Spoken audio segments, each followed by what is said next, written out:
peace. बर' हारि देरहाथों जय बर' हारिनि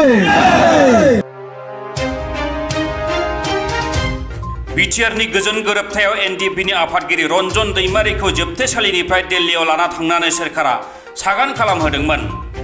BTR गोरोबथानि उनाव बिटिआर ओनसोलाव गोजोन थासारि फैसिगोन होननानै साननाय जादोंमोन। नाथाय बिटिआर गोरोबथायाव सागान खालामखांनायनि उनावनो एनडिएफबिनि गायसनगिरि आफादगिरि रन्जन दैमारि बिथांखौ जोबथेसालियाव सोनानै दोनफिननायाव बर' रायजोफोरनि गेजेराव गुलाय गुजाय आरो गोमोनाय थासारि सोमजियो। बिटिआर गोरोबथायाव सागान खालामनानै गोजोननि थासारि फैनो नागिरनायावनो रन्जन दैमारि बिथांखौ जोबथेसालियाव सोनानै दोनफिननाया मिथिस'हायै गुमुर गोनां खालामो। रन्जन दैमारि आरो एनडिएफबिनि गुबुन गुबुन दैदेनगिरि सोद्रोमाफोरखौ जोबथेसालिनिफ्राय हगारनानै होनांगौनि दाबियाव दिनै चिरां जिल्ला बारग' एनडिएफबि फरामा गुबुन गुबुन हानजा आफाद आरो बर' रायजोफोरनि मददआव चिरां जिल्लानि हाग्रामा दालां सेराव खुदिखांनाय हाबाफारि लायो।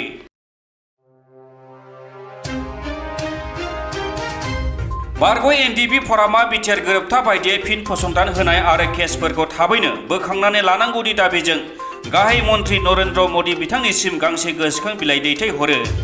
बे हाबाफारियाव बाहागो लानानै बर' उइमेन जास्टिस फरामनि आफादगिरि रैमारि मोसाहारि बिथाङा ओरैबायदि बुङो। थारैनो दिनै नोंथांमोना नुदों जे थांनाय 27 जानुवारि 2020 सनाव एनडिएफबिनि मोनब्रै हानजा इउबिपिअ आरो दुलाराय बर' फरायसा आफाद लोगोसे आसाम सोरकार भारत सोरकारजों जि गोजोननि गोरोबथा जानानै थांबाय जायखौ जों बिटिआर गोरोबथा होननानै मिथियो। बे गोरोबथानि उनावबो दिनै बर'फ्रा आरोबाव खनसे आन्दोलन खालामफिननो गोनां जानाया जोबोद दुखुनांथाव।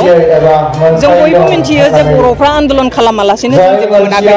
दिनै जों बर'फ्रा माबा मोनसे मोजां अबस्थायाव थांनानै थानायनि बेबस्थाखौ मोनदों होनोब्ला जोङो 50-60 बोसोर आन्दोलन खालामनानैसो जों मोनखादों। गतिके दिनै बे आन्दोलन खालामै बे थांनाय 2020 सननि 27 जानुवारियाव मोनसे गोजोन गोरोबथा जालांनायनि उनावबो एनडिएफबिजों बे सुक्तिया जानायनि उनावबो दिनै एनडिएफबिनि गायसनगिरि आफादगिरि रन्जन दैमारि बिथाङाबो सासे बे सुक्तिनिनो सागानगिरि, बिथाङाबो सासे सिगनेटरि। दिनै बिथाङा बे सुक्तिनि उनाव आरोबाव जेलाव हाबनानै थाफिननांनाया जोंनि थाखाय बेसेबांबा दुखुनांथाव। बे एनडिएफबिनि थाखायल' नङा, नों आंनि थाखायल' नङा, बे जाबाय गासै बर' हारिनि थाखाय मोनसे दुखुनांथाव।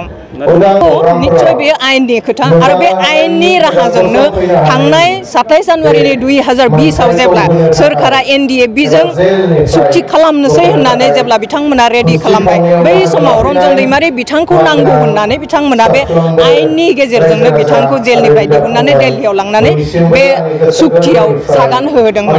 बेनिखायनो जों दिनै दाबि खालामदों जे बे एखे आयेननि गेजेरजोंनो दिनै भारत सोरकार बा आसाम सोरकारा रन्जन दैमारि बिथांखौ आरो बिथांजों लोगोसे जेलाव थानाय साफ्रोमबो एनडिएफबिनि लिडार आरो केडारफोरखौ बिथांमोना जेलनिफ्राय उदां खालामनो हायो। जों बुंदों जे थारैनो बख'मारनोब्ला, बिथांखौ उदां खालाममारनोब्ला बे जेल सोलायनाया बे मोनसे सख'नायनि लामा होननानै जों साना। बिथांखौ डाइरेक्ट सेन्ट्रेल जेलनिफ्रायनो उदां खालामनानै होनो हायो। दिनै मानो बहाबा 10APBनि केम्पासाव आरो दिनै बहाबा चिरांनि काजलगाव बर'लेण्ड गेस्ट हाउसाव बिथांमोना बे फिसा फिसा जेल बानायनानै मानो लाबथिंबाय थागोन?